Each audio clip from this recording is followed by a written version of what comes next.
Marlon. Yeah.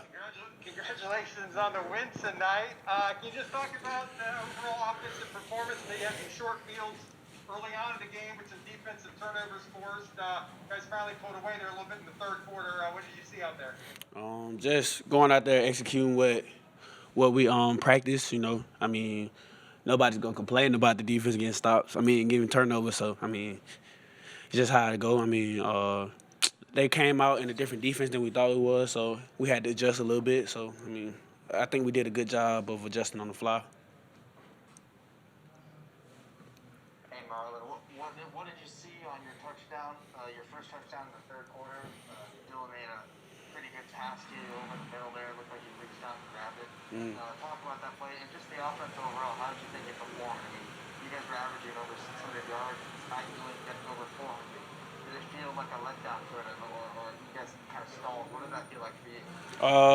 The touchdown was just DG making a good throw and me just running and catching the ball. That was him. That was all him, the throw. And I think we kind of spoiled, like, scoring, averaging 700 yards a game. Like, that don't happen a lot. 400 yards is not bad. So, I feel like we kind of what's the word? Underplayed, I guess, but I think we played pretty good. Of course, we got stuff we can fix after we watch film, but other than that, I think we played good. I think the O-line played good. I think running backs, the receivers, quarterbacks too. Marlon, what do you guys have to do differently next week than you did tonight to get a win against Cincinnati?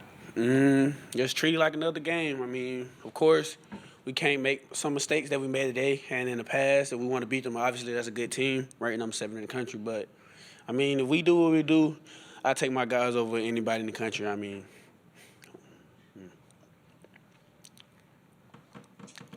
Marlon, congrats on the win. Pretty dominant win over Temple today, and congrats to you. I believe this was your 5th game over 100 yards receiving. Congrats on that, for sure. Appreciate it. How excited are you at the prospect of this offense, #1 in total offense in the country, taking on Cincinnati next week? How do you like that matchup? I like it a lot.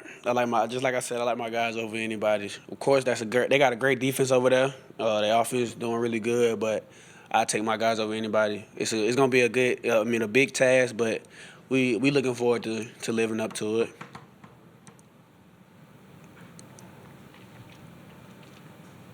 Marlon, on that first touchdown, they had a linebacker in coverage trying to guard you. When you see a linebacker trying to run after you, what do you think? Of course, that's a receiver's dream. I honestly didn't know it was a linebacker until I came to the sideline. My coach is like, they dropped the linebacker. But, when I see that, I get big eyes. Like, that's the perfect thing for a receiver.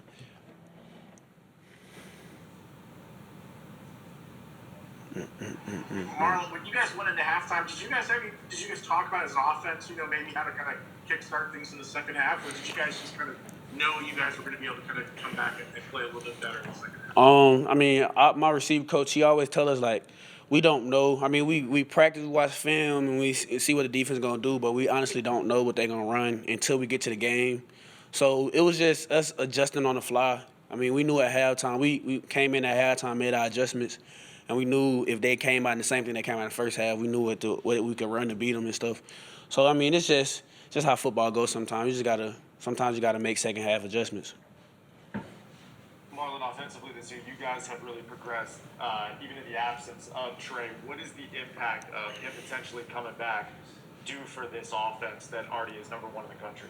That's going to be a big help. I wish he could have been in the whole season, but I'm glad I get to have him out there for these last 2 games, potentially. And if he's 100%, it's going to be pretty scary. Thanks, Marlon. Thank you.